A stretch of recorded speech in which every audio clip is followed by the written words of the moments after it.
unacceptably high, particularly among young women and adolescent girls. Clinics in Mahikeng, clinics in Ratlo, clinics in Ditsobotla, clinics in Taung, clinics in Moskotan and Rustenburg continue to struggle with inconsistent prevention services, weak youth programs, and dysfunctional outreach. The decline in condom use, Honorable Oliphant, which has been documented nationally, is felt even more sharply in our province because prevention messages has collapsed into occasional posters instead of sustained community-driven program. Tens of thousands will start treatment with dangerously low CD4 counts. That is a sign that late diagnosis remain common and that stigma. Can I be protected, Susie? Susie, can I be protected? That is a sign that late diagnosis remains common and that stigma, poverty, and difficult access to health facilities continues to drive delayed care. These realities are not accidental. They are a direct result of structural failures and a collapsing provincial health system. Numerous reports have shown that our provincial health system is failing the people of Vukonobu-Pirima. Almost a quarter of patients reported leaving a clinic without receiving the medicines they needed. Facilities report vaccine stockouts and being without contraceptives. Clinics such as Witikong, Bafokeng, Bapong, Letlabile, Unit 9, Munsiwa, Longley Park, Jobetin, and Park Streets are repeatedly listed in stockout reports. That is a collapse of governance and a danger to the people, Honorable Lehar. In many facilities, patients receive only or are seen as spaces that do not accommodate them. This climate of judgment drives people away. It pushes them into silence. It makes HIV a social death before it becomes a medical challenge. Order, honorable members. Continue, honorable The revolutionary Che Guevara and Smart, who himself was a medical doctor, once said, and I quote, "The life of a single human being is worth millions of times more than all the property of the richest men," close quote.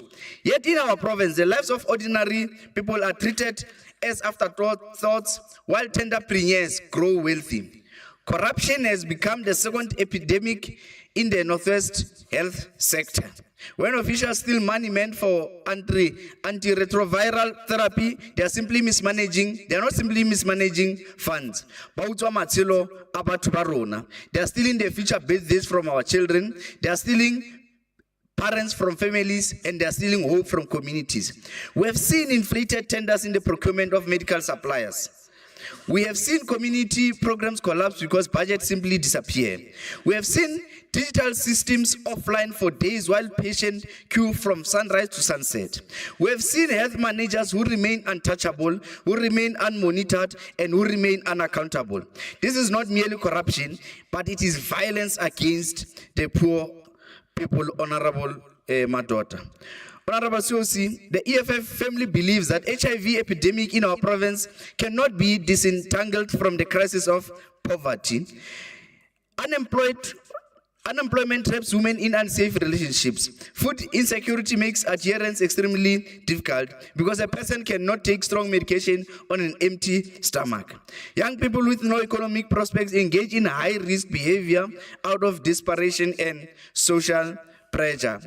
Honorable Kuno knows they in Rustenburg. They engage in very high-risk behavior in some street.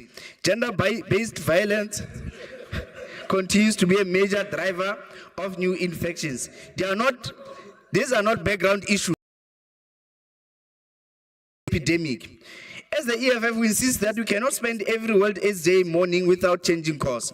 Our province must make a decisive turn.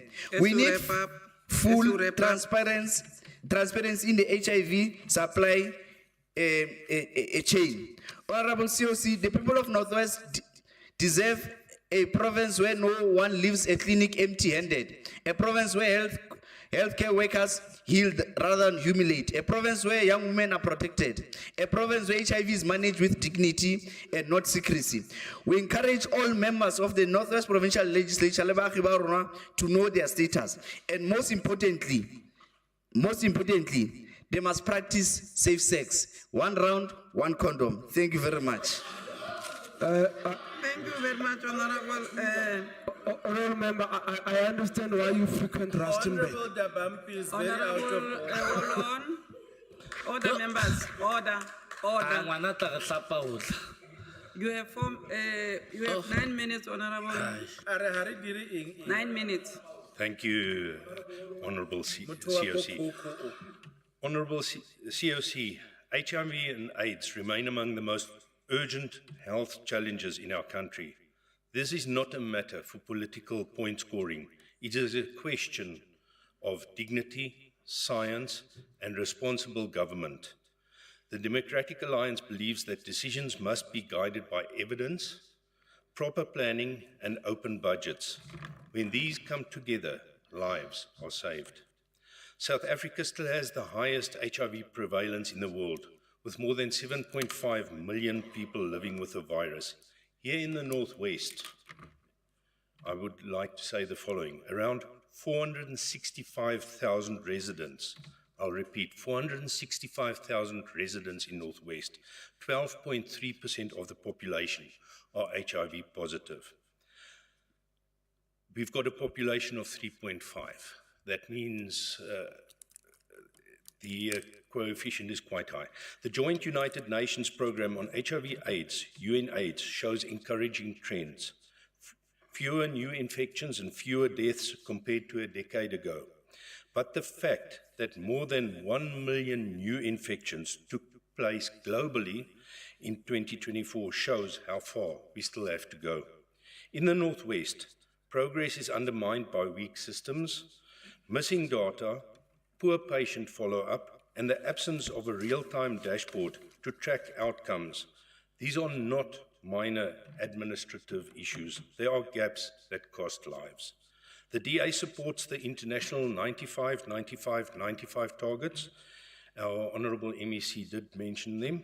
And under a DA administration, these targets would be directly tied to performance as well as delivery.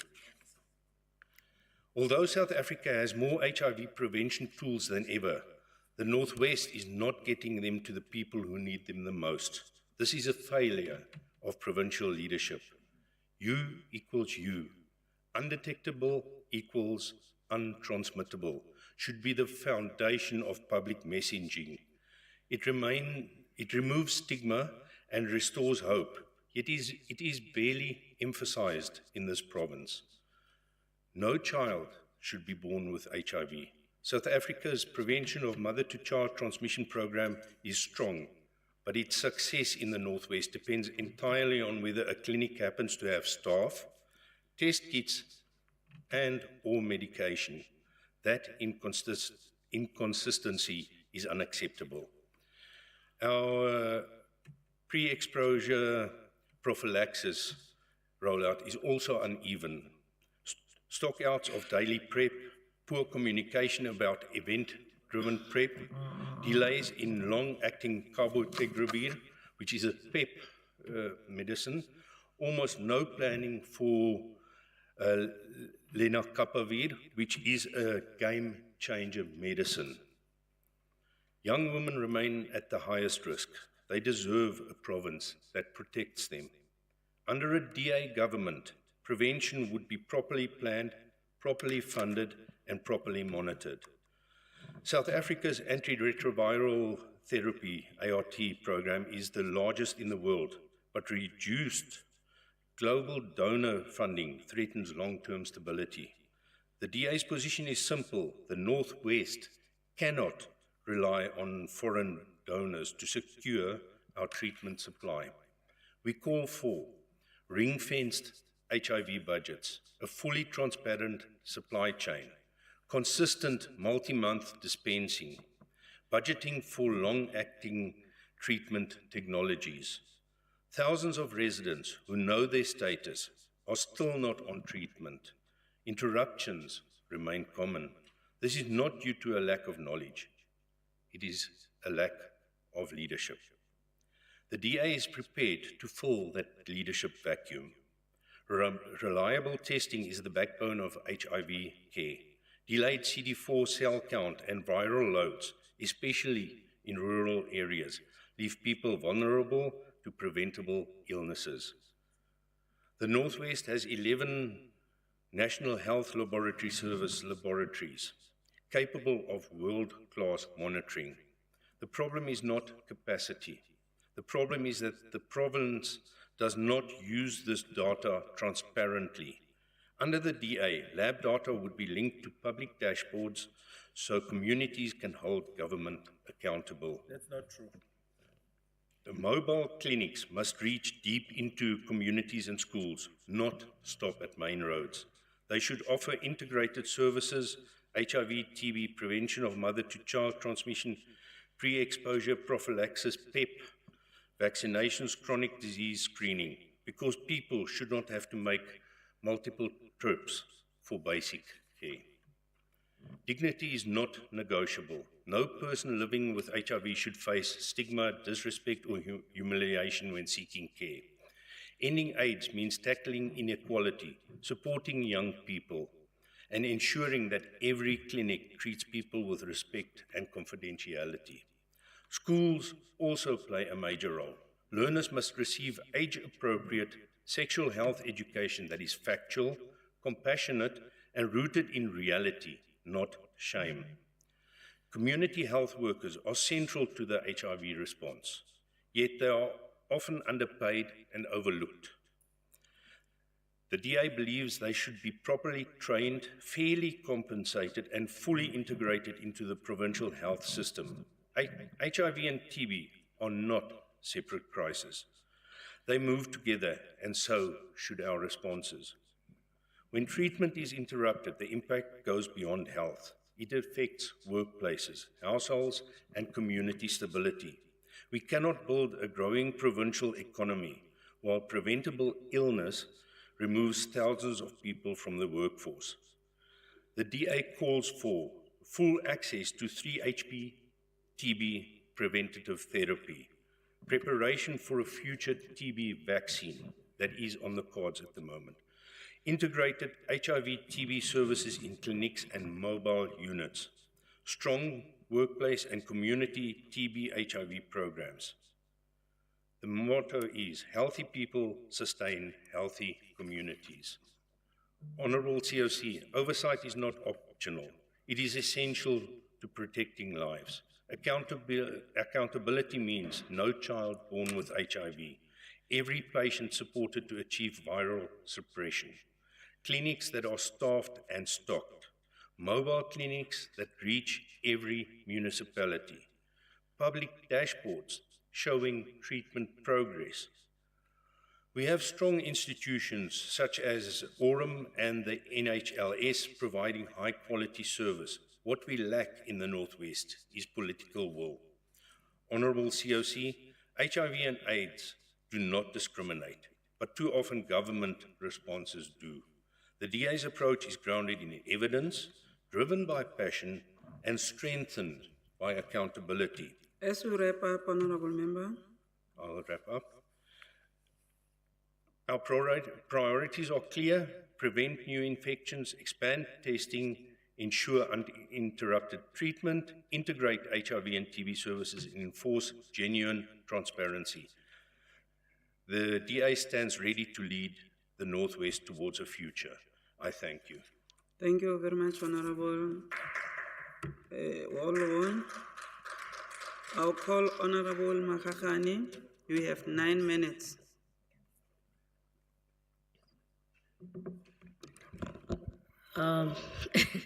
Honourable COC, Honourable Speaker, Medes Bomohono in absentia, Honourable Premier Re Lazarus Mukhosi, members of the Executive Council, Honourable members of the Provincial Legislature, distinguished guests, ladies and gentlemen.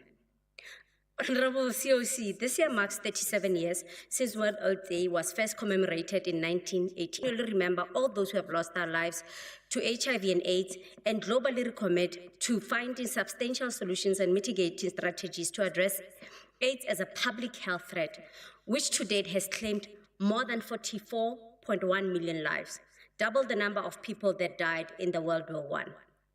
As I stand here today commemorating this important global event, let us remember that unity is built on the principles of human rights. We must never forget the words of Utata Nelson Mandela when he said, "The very right to be human is denied every day to hundreds of millions of people as a result of poverty, the unavailability of basic necessities such as food, jobs, water, shelter, education, healthcare, and a safe living environment." Let the words of the founding father of our democratic state, global icon and leader of Africa's oldest liberation movement, remind us that we can only claim victory against HIV if we put humanity at the vanguard of our policies. May ethics and compassion drive our moral compass to strive towards achieving a world free of AIDS, stigma, discrimination, a world that protects and accepts and develops people living with HIV and AIDS.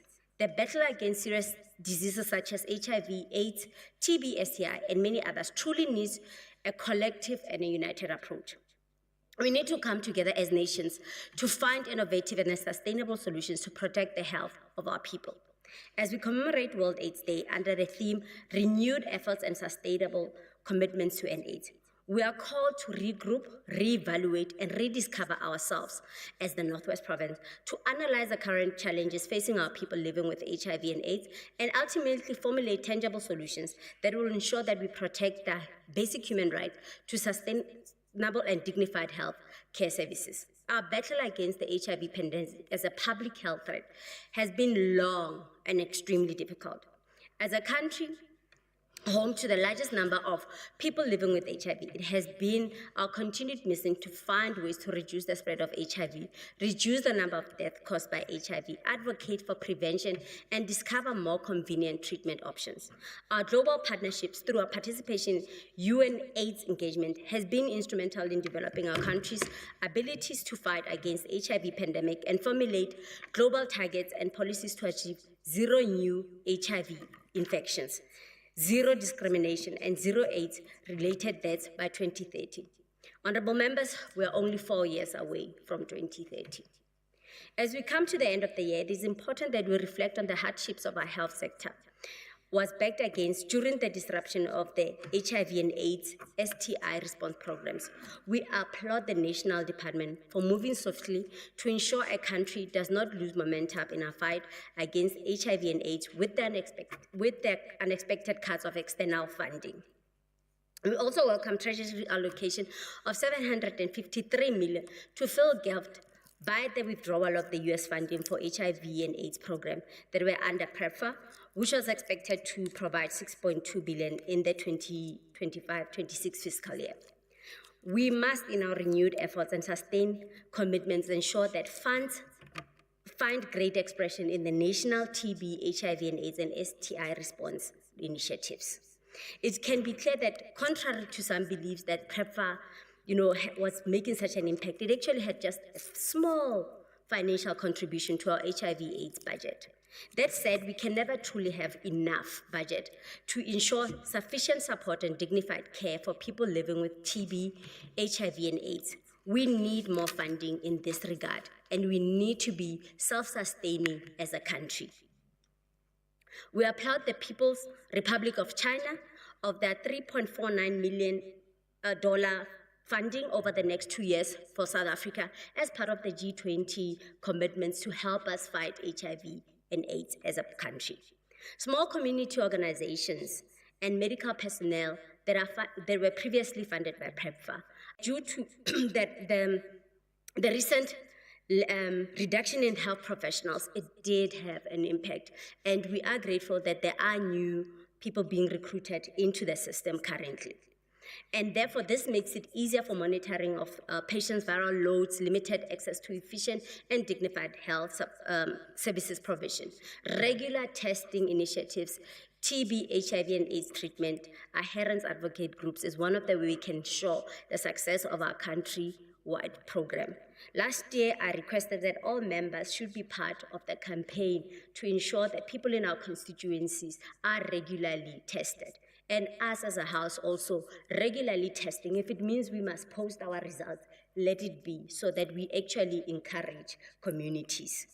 Many people living with HIV have reported challenges of prolonged waiting hours at clinics, dysfunctional external pickup points for their medication, and we do agree on the 1 month supply. It's actually destabilizing the program, and we do agree with you, Honorable Dabampe, on this one.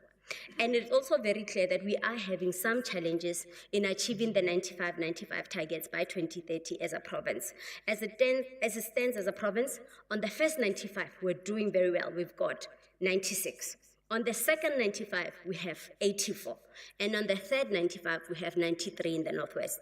So we do actually need to turn the tide and ensure that we do not derail what we have already been able to achieve in the past couple of years, and ensure that the second 95, which is actually making sure that people stay on treatment. We first identify them, then make sure they stay on treatment, and then the suppression. So we are battling with the second 95, which is making sure that people stay on their medication and continue with their treatment. So we have a lot of work to do ensuring that those who have HIV actually take their ARTs. And we must admit, we have regressed this year. And this has to be changed and ensure that people do have access to medication. And also, we need, as prescribed by the theme, renew our efforts and recommit to more sustainable mechanisms and policies that ensure we end AIDS as a public health threat in many years to come. The national health insurance budget must be adequately utilized to build a healthcare system that will be able to cater to the health needs of its society.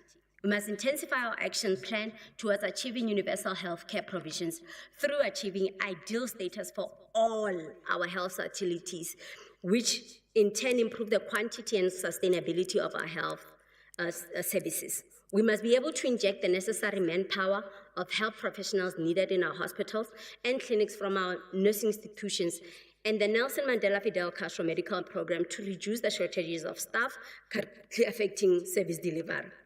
And Honorable CSC, we applaud the young women who took to the streets last week in Bosch to protest in support of one young woman who was raped and was unable to open a case, was unable to access a test kit at the police station, and furthermore was denied PrEP, which is actually a very meaningful way to try and actually suppress infections.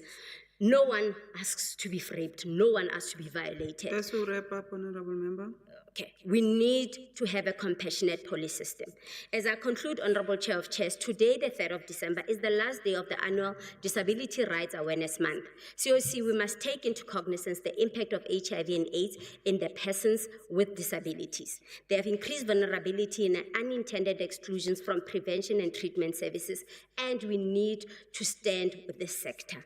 Leading towards quality of life, poorer mental health. COC, let us take the opportunity to call to remember all those who have lost their lives to the AIDS pandemic. Let us continue to unite in action against HIV and ensure that we build a healthcare system that will provide free medical care for all, no matter their social economic status, as once declared by our people in the Freedom Charter 7 years ago. Thank you, 70 years Honorable ago. Member. Thank you. Thank you. Your time is up. Now I'll call Honorable Solo.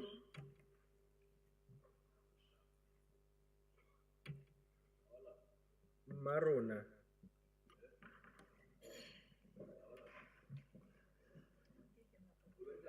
Bana ba kae ko Russia? Thank you very much, Honorable minutes, Chair Honorable of Turo. Chairs. You have 4 minutes. Thank you very much, Honorable Chair of Chairs, Meteboho Constance Modise. Oh, Constant. The Umkhonto weSizwe Party stands in solidarity with all South Africans and the global community to commemorate World AIDS Day. The World AIDS Day is an opportunity to remember those who have lost their lives to the virus while also empowering others to take action in order to end HIV/AIDS. This day serves as a solemn reminder of the immense battles fought since the genesis of the HIV/AIDS pandemic, the lives lost and the monumental progress achieved.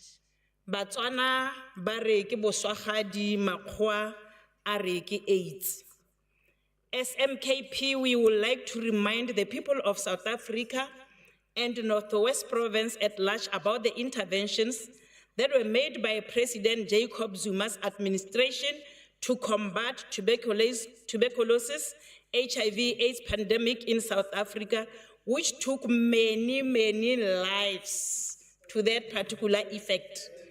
President Zuma's predecessors, Honorable Madoda Sambata, MEC, denied the existence of the HIV/AIDS, and they said people must just eat beetroots that were produced by your farmers under the Department of Agriculture and Rural Development. And many people died because of lack of the intervention and denialism, coupled with ignorance by those predecessors. President Zuma introduced appropriate medical treatment and management of HIV and AIDS in the country, and many people are still alive today because of President Zuma. You like it or not, that is the legacy that he left. The Zuma administration ensured that all HIV positive South Africans accessed antiretroviral drugs irrespective of their CD4 count, and the treatment resulted in increased life expectancy and low levels of mother-to-child HIV transmission rates. During this particular World AIDS Day, Honorable Sonakile and Fanon, MKP, calls upon all government departments to incorporate HIV/AIDS and TB in their workplace health and wellness programs. MKP calls upon trade unions, student organizations, and other formations to encourage their members and supporters to know their HIV status and take treatment. I wonder whether Honorable Fanon and Sonakile, they have taken these particular steps in order to ensure that they know their status as well as to take treatment thereof. MKP calls upon the transport industry to convey messages on the importance of health screening to the multitude of people who use public transport on a daily basis.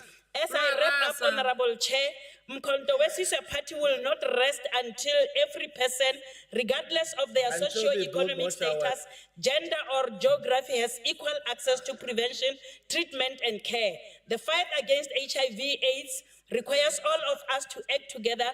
We cannot rest until stigma is eradicated, until no one is forced to suffer in silence, and until our public healthcare system are fully equipped to serve the people. Thank you, Honorable Member. Time is up. Intellectual ability is one of those things that you must possess as an honorable member of this august house. Your low level of understanding and Honorable Tulo, your time is up.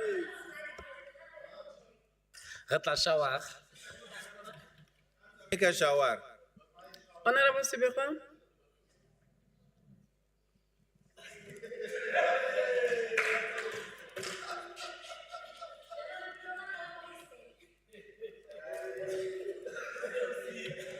Honorable Sibeko Emapili.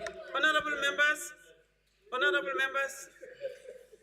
can you respect the decorum of the house? Please. Please. Honorable Sibeko, you have 10 minutes. No, thanks, Honorable Chair of Chairs. I think we'll come back to the issue of the hashtag and the researcher. No, thank you very much, Honorable Chair of Chairs, Honorable members, Honorable Premier, members of EXCO, members of legislature, distinguished guests, ladies and gentlemen. Honorable Chair of Chairs, as we commemorate World AIDS Day under the theme Renewed Efforts and Sustainable Commitment to End AIDS, let us remember the words of our social activist, Archbishop Desmond Tutu, when he consciously said, "My humanity is bound up in yours. for we can only be human together. We must remember that the battle against the AIDS pandemic can only be overcome by unity, nations uniting together in the fight to reduce the increasing rate of HIV-positive people, the conscious spread of the virus, and the HIV/AIDS-related death. Our global collaboration will see to it that we reach our United Nations goals of ending AIDS by 2030 and reach the 95 targets, aimed at making certain that 95% of all people living with HIV know their status. 95% of those diagnosed receive sustainable antiretroviral therapy, and 95% of those on antiretroviral achieve a viral suppression. Part of our hurdles this year was the cutting of the PEPFAR funding, which brought to bear two realities we might overlook for years.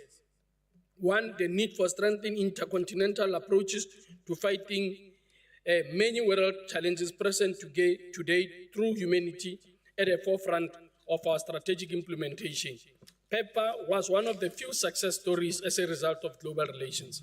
Our partnership with the US was fruitful because much progress was registered, and our collaborations with an injection of data captures, HIV counselors, more testing sites, active treatment adherence campaign, and a burden lifted off from our already overwhelmed health sector.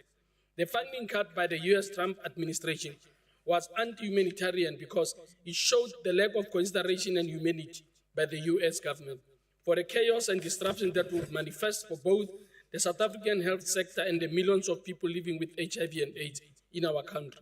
It also showed us that as South Africa, we need to be independent in our own capabilities to deal with national challenges such as HIV and AIDS, TB, STIs, and any other social issue. As a country with the highest population of people living with HIV, we must strive to become the center of excellence in finding tangible and sustainable solutions to the HIV/AIDS pandemic. We welcome the Gates Foundation and Wellcome Trust pledges of 400 million together with the National Treasury, additions of another 400 million towards becoming the global leading epicenter of HIV and AIDS, STI, and TB research. We must, however, commend our caring and compassionate government for all the intervention programs we have been able to provide and formulate against HIV and AIDS as a global health threat. The establishment of National AIDS Council, SANAC, has been very instrumental in coordinating our national response to HIV and AIDS. The Provincial AIDS Council, the District AIDS Council, the Ward AIDS Council have been essential at community level, providing support and resources to provincial and local communities to formulate their own district-based model. Our participation in the United Nations program of HIV and AIDS is noteworthy because it has opened up doors to comprehensive and coordinated global action on HIV and AIDS pandemic, exposing us to many different research analysis and treatment options that have remarkably improved the lives of our people who are living with HIV, reducing AIDS-related death. Our theme this year calls us to renew our efforts and sustainable commitment to end AIDS by strengthening our health and care system. If we want to achieve zero new HIV infections, zero AIDS-related death, and zero discrimination, we need to address the current loopholes that were birthed during the recent US PEPFAR funding cut. We have to transform the current HIV/AIDS landscape in our country that have continues to subject our people to undesirable health provisions. We need to ensure that the 6-month multi-drug campaign is effective and people living with HIV are able to get the 6-month medication supply, as this will improve treatment adherence and increasing the number of people with a suppressed viral load, essential to ending the new HIV infection. We can only achieve this if we strengthen our central chronic medicine dispensing and distribution program. This will limit the need for unnecessary and inconvenient clinic visits, in turn reduce the influx of patients to already overcrowded health facilities. The establishment of external pickup points is paramount to provide better access to chronic treatment. We must fix and centralize our health patient register system and the Impilo electrical medical record system to help people living with HIV. We must also intensify ethics training of health care professionals to ensure that we rid all our clinics of discrimination against sex workers. As a compassionate and caring ANC government, we will make sure that our people living with HIV and AIDS access dignified health care services as health. We must also ensure that the funding people If the funding pledge of approximately 60 million by China through a 2-year partnership adequately improve our health HIV response program. We must empower our healthcare sector to offer rapid STI testing to reduce increasing STIs. More testing and counseling sites for HIV must be established, especially for adolescent girls who form part of the high rate of newly infected people.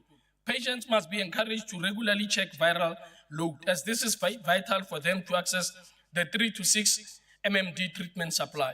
We must fund through social development more small community-based organizations that advocate for people living with HIV and AIDS. We need to encourage more pregnant women to adhere to treatment to end mother-to-children transmission. Let us gainfully engage communities, especially those in the Platinum Belt, our cities who are greatly affected by informal settlements and mining hubs, about HIV prevention.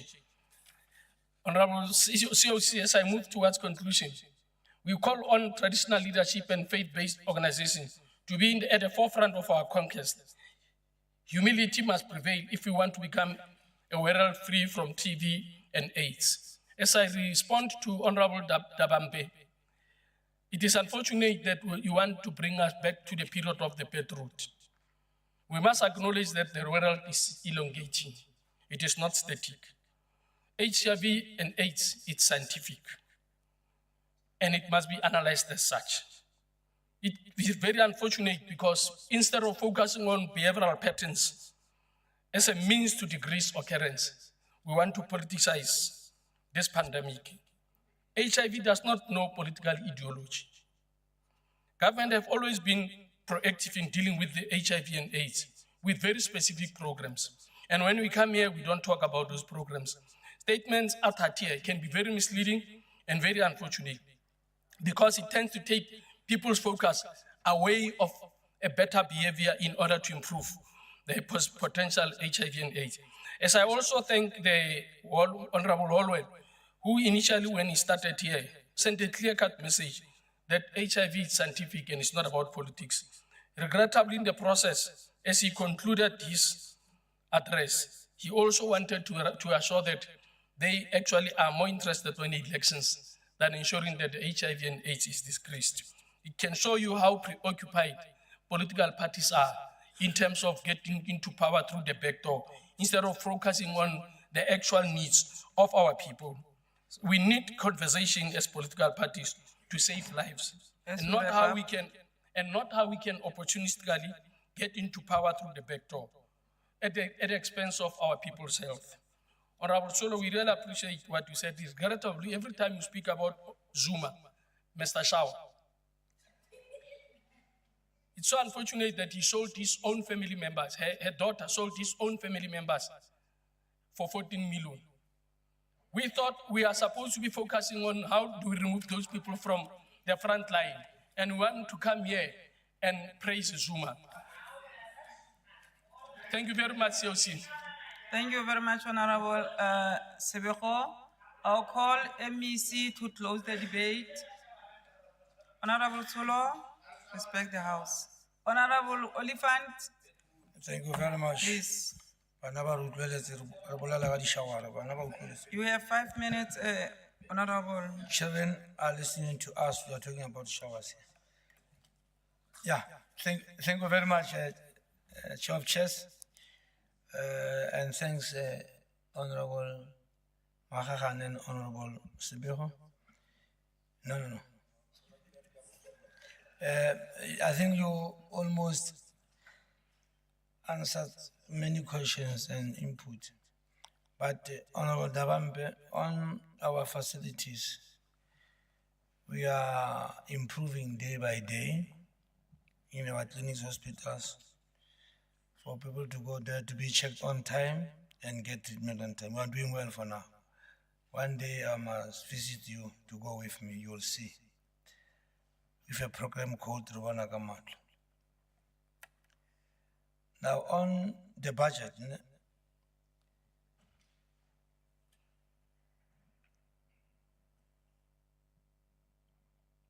we must also acknowledge that the PEPFAR budget cuts have somehow slowed our pace. However, we are encouraged by the Chinese government commitment to assist South Africa in some components. We are forging ahead. There is money there. One day I'll give you the budget. We must also sustain a healthy community, because some of these things I raised them in my earlier speech. It was a repetition when you ask them. It means you need more clarity. But as a matter of principle, the work of the opposition parties to oppose, either right or wrong, they oppose.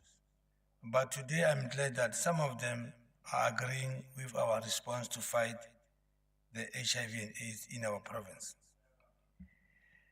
Thank you for the robust, thoughtful, and constructive contribution shared in this House during today's debate. The diversity of perspectives, the sincerity of the concern, and the collective passion to end HIV and AIDS have truly enriched our provincial response. I wish to express my deep appreciation to all honorable members who took time to not only to engage with the substance of the main address, but to challenge, affirm, and broaden the commitment that the Department of Health must continue to uphold.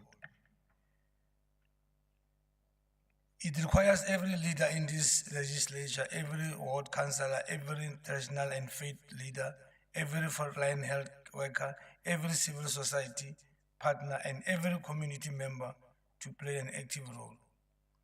Your reflection on youth vulnerability, the retention gap, stigma, medicine supply, community mobilization, and accountability will guide us as we refine our strategies and intensify implementation moving forward. You are correct, Honorable Dabambe. An empty stomach is a problem, but where there is money, there is a problem also. Where there is no money, also there is a challenge. It depends how do you use your money. We considered, honorable members, that many of the points raised today are valid and necessary.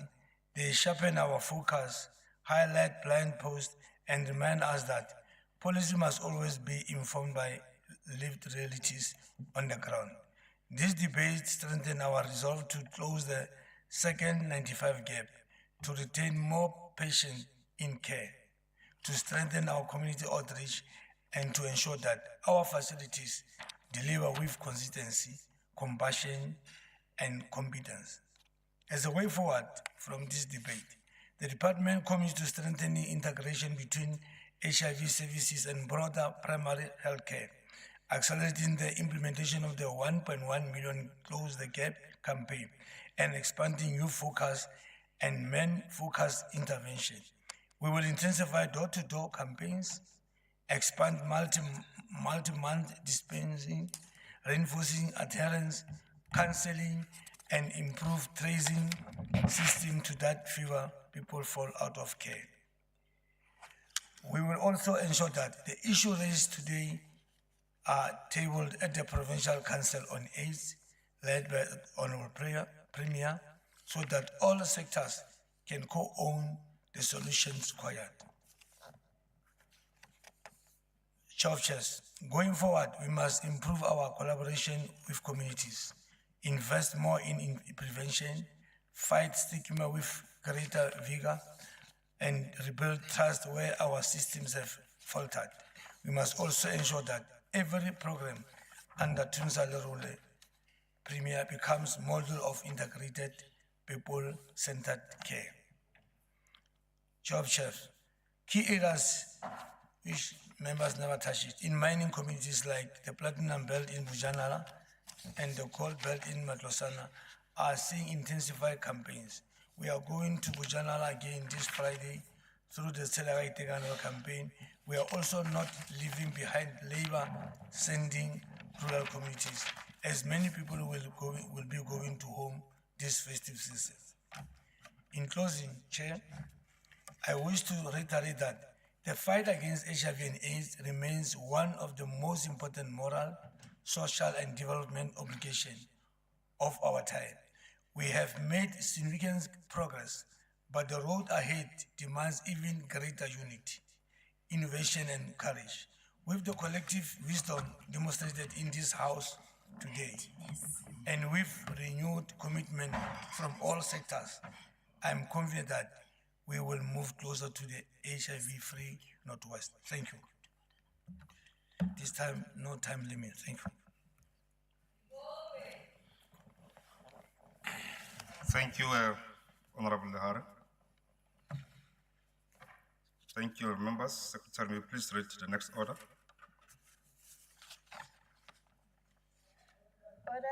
Order number 8, a Premier's oral reply to questions as per Rule 143.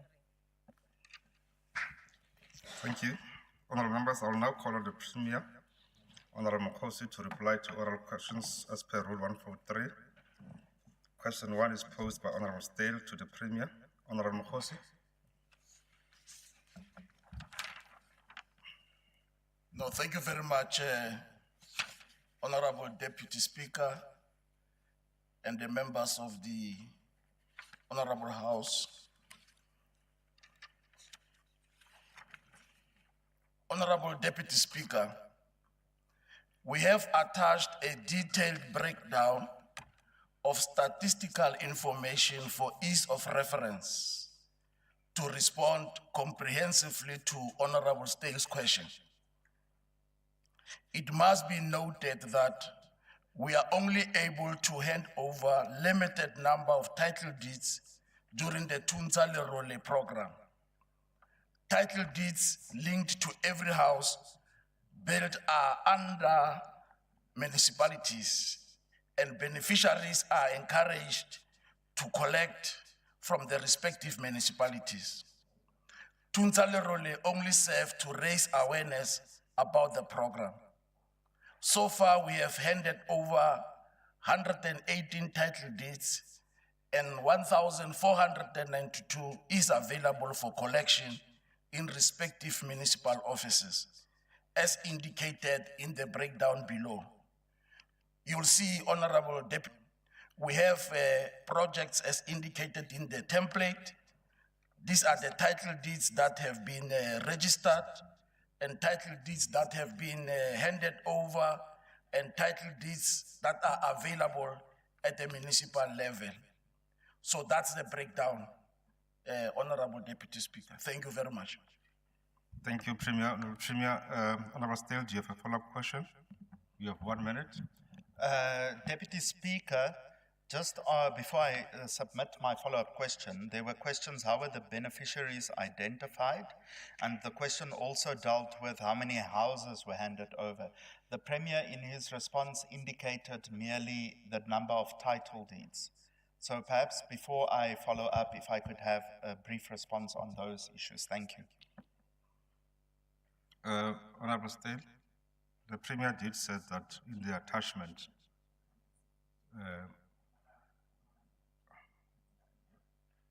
okay.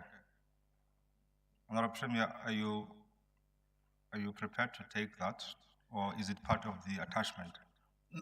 No, we have shown a breakdown of the title deeds related to the project, and those that we have handed over and those which are available for completion. But I think, Deputy Speaker, he wants me to complete a set of questions which was B and C. And this, I think, if you allow, Deputy Speaker, I can proceed as requested. Proceed. Okay. Honorable Stein, as indicated under 1.1 above, the title deeds are available for collection at respective municipalities.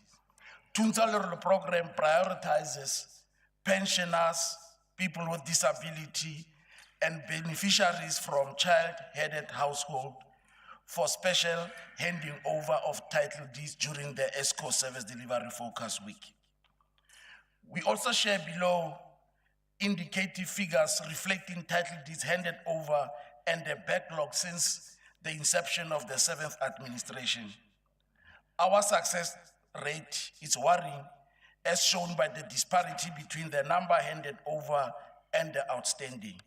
We have asked the department to develop a plan and increase capacity to support the title deeds issuing program because of its importance to restore dignity and tenure certainty for our people. We are also exploring opportunities for collaboration with the legal fraternity to promote convincing specialization and increase intake of candidates in this area of practice. Thank you very much, Deputy Speaker. Thank you, Honorable Premier of Steel. Do you have a follow-up question? And you have 1 minute. Thank you, Deputy Speaker. Thank you, Premier. It's a pleasure to have you in the House to respond to oral questions. You say there's 1,422 title deeds that are ready for collection. But how will these beneficiaries in these municipalities where you have conducted your Tunsa Lerole, how will they know that their title deeds are ready? What are the forms of communication, the outreach programs? Because people might be saying they are waiting for their title deeds, but they are not receiving it. And the municipalities are also not handing it out. Thank you, Deputy Speaker. Honorable Premier. No, Deputy Speaker, what we do in Tunsa Lerole, as I said, it's an awareness. We encourage our people at that level that they must go to the municipality and check. But secondly, our agreement of the department with the municipalities are they take whatever is available in the municipality. They are also going to our own communities through their ward councillors to ensure that those who are supposed to come and collect, they do. Because they might not know. And you are right, Honorable Stein, it's important that the municipality then interacts with the respective people to make them aware that their title deed is ready for collection. Thank you very much, Deputy Speaker. Thank you, Honorable Premier. Any member wish to make a follow-up question? Any member? None? We will now move to the second question posed by Honorable Sonakile to the Premier. Honorable Premier. Okay. Honorable Sonakile, departmental tender process are only known by accounting officers of respective departments and officials appointed or delegated responsibilities by the head of the department to serve in respective procurement committees. The Premier does not receive information on tenders or name of people who may have tendered for particular contracts. I'm therefore not aware of the allegation of tender fraud as contained in your question. Under the circumstances, it is advisable that if the honorable member is aware of any information of improper conduct by anyone or intentions to fraudulently obtain tenders from any department, to report such either to the accounting officer and or report such to the police so that investigations could be instituted to stop this impeding fraud before it happens. Thank you, Honorable Premier. Honorable Sonakile, do you have a follow-up question? 1 minute. Thank you, Premier, for the response. Premier, I just want to check with you that since receiving the questions and considering that this matter is of public interest, why didn't you deem it fit that you also at least try to get information from your MECs or those accounting officers? Because at the end of the day, the buck stops with you. Thank you, Deputy Speaker. Thank you, Honorable Sonakile. Honorable Premier. Deputy Speaker, it will be very much difficult to preempt an act of corruption before it happens, because it's said by people in social media also. Because what will be the basis for your accusation or allegation that there is a possibility of fraud to happen? People must submit, and upon submission, respective committees must be able to peruse such documents and then confirm that documents submitted by a particular tender, a particular service provider for a particular tender are fraudulent and are fakes, and therefore it becomes very difficult to get into such an interaction with the department. Thank you, Deputy Speaker. Does any member wish to have a follow-up question? None? We'll now migrate to question 3 posed by Honorable Sonakile. Honorable Premier. Honorable Sonakile, it's also difficult to give a generalized response to what appears to be a specific inquiry about people implicated in corruption, securing tenders in this province. We are not aware of any person implicated in or convicted of any corruption-related crime securing tenders in any provincial department.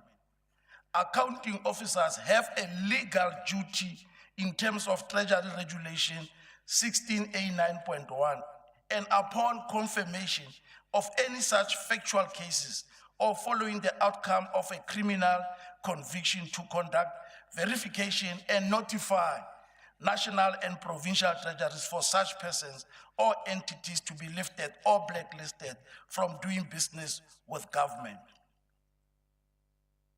Thank you, Deputy Speaker. Thank you. Honorable Sonakile, do you have a follow-up question? I'm a bit confused, Deputy Speaker. Maybe we are not on the same page. I thought Premier responded to question 2, was on question 3. But based on what he said, I think he's on part B of question 2. Unless So I think that's why, because, but I don't have a follow-up, maybe then it's fine.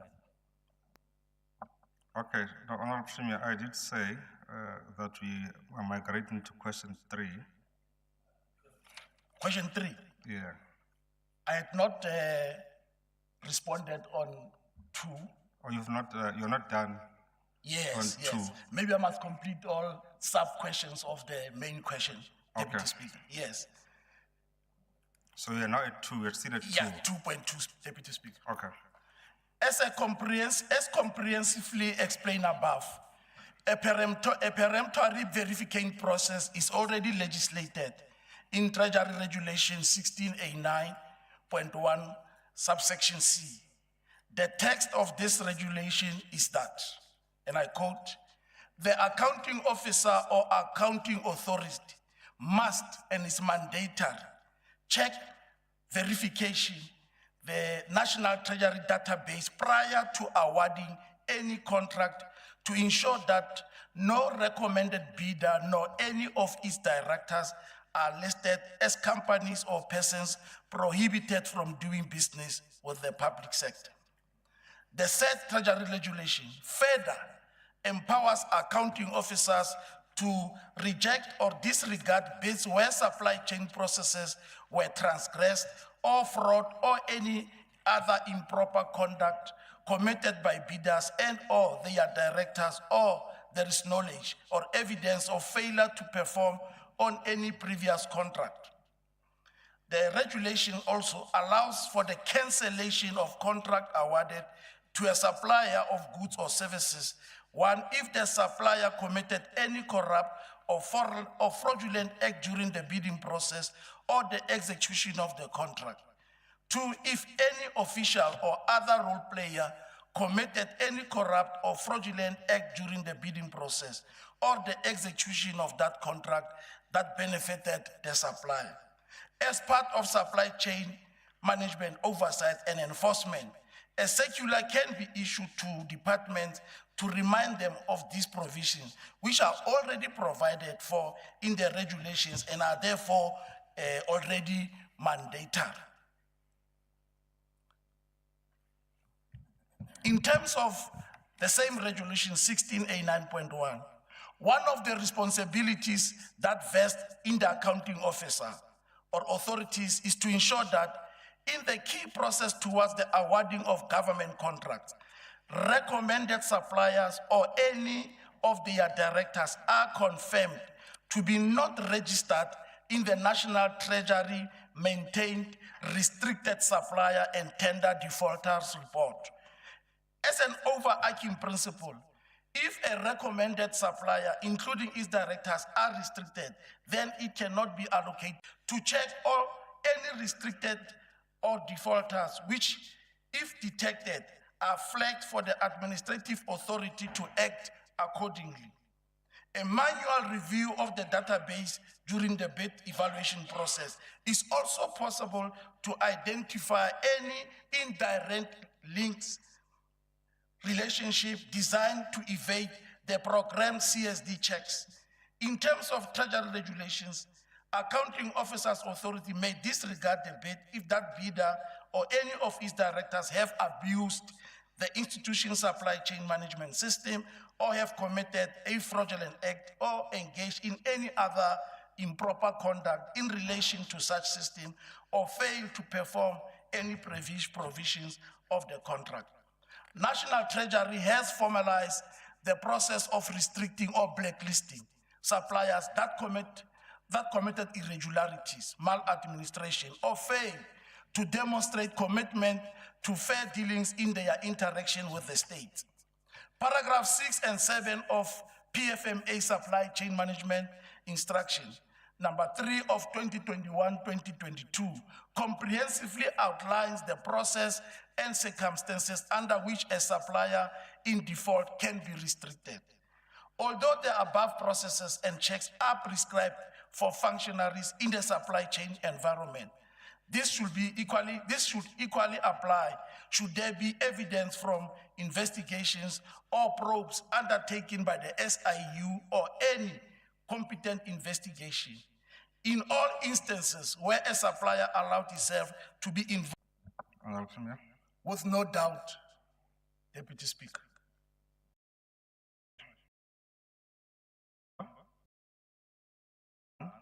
We now migrate to question 3, posed by Honorable Sonakile. Honorable Premier. Deputy Speaker, only 4 SMS members have received unfavorable feedback from competent. Hold on, Honorable Premier. Honorable Sonakile. Thank you, Deputy Speaker. Deputy Speaker, I would like to request to you, to the House, that this question 3 be submitted in writing because it has, the response needs to provide a lot of statistical data. Thanks.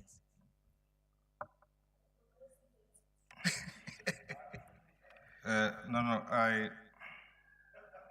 because you are the person who posed that question, and you would have been aware of the rules. I don't have the question with me.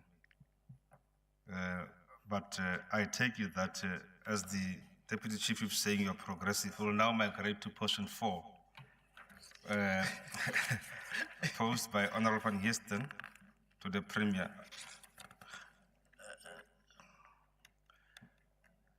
We migrate into question 4, Honorable Premier. Now we go to 4. Yeah. Okay. All right. Thank you, Deputy Speaker.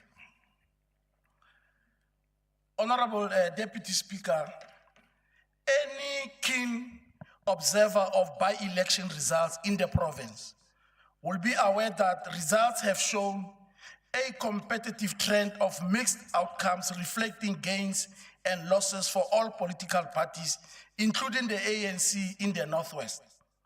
If indeed the accelerated service delivery program Tunzalur was designed to bolster the ANC electoral fortunes and not improving the lives of citizens in the Northwest province, then the ANC would have won all the by-elections. The connection between Tunzalur and the ANC has been printed by opposition parties since its inception, but no factual basis has been established to take the allegation any further. The only thing that Tunzalur shares with the ANC is a commitment to deliver on the mandate to serve the people. Thanks, Deputy Speaker. Honorable Van Heesten, do you have a follow-up question? Yes, Deputy Speaker. I just want to confirm, is that the answer to the full question 4 before I go in, or are we answering it in sections as well? Is this the full answer to the question? No, I'm still proceeding. All right, so it's still busy being answered. Thank you, Deputy Speaker. I'll ask my question once the answer is submitted. Thank you. Okay, Honorable Premier, you may conclude the question. The Tunzalur program, an accelerated service delivery program, ASDP as we call it, in the Northwest province, targets areas with critical service delivery challenges. The selection criteria are not necessarily explicitly stated, but based on the program's activities and location. Its focus is on areas where there is inadequate infrastructure, like water, sanitation, and so on, rural communities, where there are high levels of poverty and unemployment. We have been to the Tsobotla, Moses Kotan, Ramotsere, and the program's specific locations are often determined by the provincial government priorities and the needs of the local communities. By addressing service delivery challenges and promoting community engagement, Tunzalore aims to improve the quality of lives for the residents in the area. To a large extent, Deputy Speaker, what I'm saying is that we interact with the local municipalities and we identify all areas I've mentioned in my presentation. Thank you very much. Honorable Van Heesten, do you have a follow-up question? Yes, I do have a follow-up, Deputy Speaker. My follow-up would be, the Premier indicated that the provincial objectives inform where Tunsalerole projects do take place and are rolled out. I would like to know, what was the provincial objective for holding a Tunsa? Okay. Okay.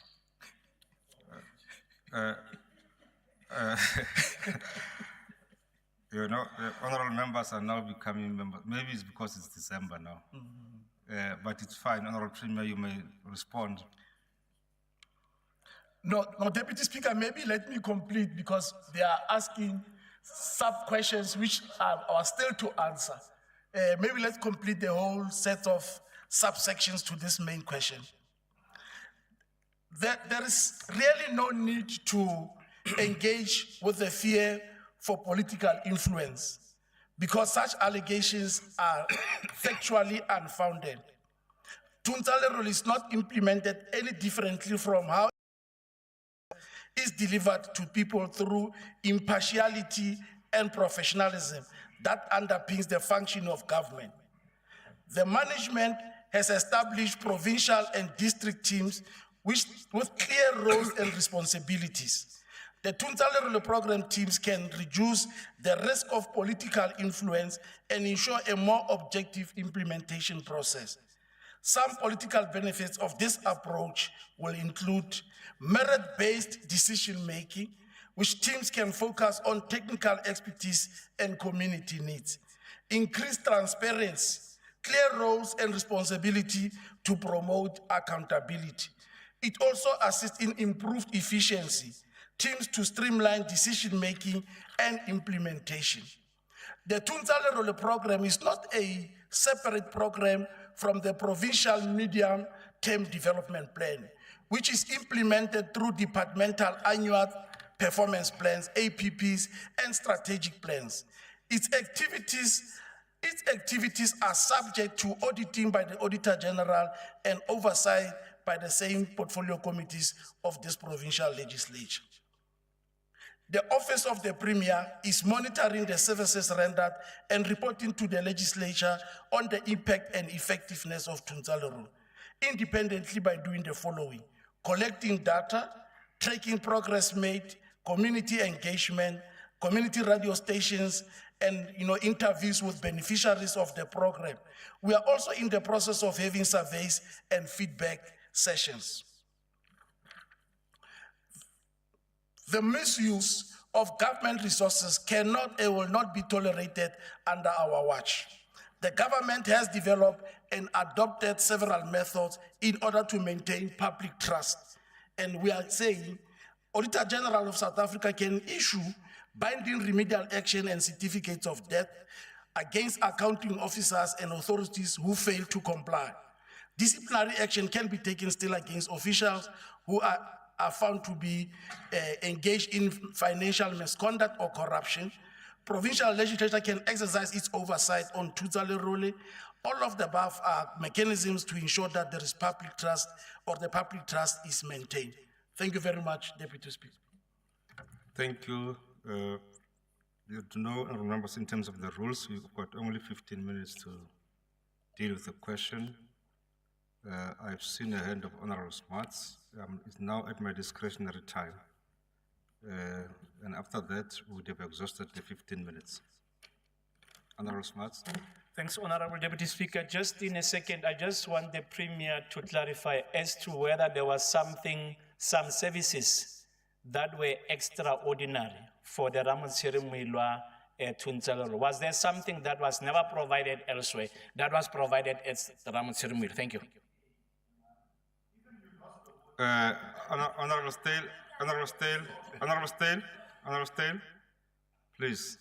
Honorable Premier. Honorable Smarts, the Tunzal role in Ramotsere was the normal Tunzal role that we have in every respective municipalities. There was nothing untoward or something or anything that is different from what we normally do. Thank you, Honorable Premier. As I have indicated, we have Deputy exhausted. Speaker, I've been on my best behavior, but you did not allow me to ask a follow-up question based on the response given by the Premier. You only noted Honorable Matse, who asked a follow-up question. Honorable Van Hesten, I did give you an opportunity to ask a follow-up question. Not to the response that was just presented, Deputy Speaker. I have said that you have exhausted the 15 minutes. You did have an opportunity to ask. Thank you, honorable members. This brings us to the end of today's business. Honorable Thank Deputy you, Premier. Honorable Premier, you may take your seat.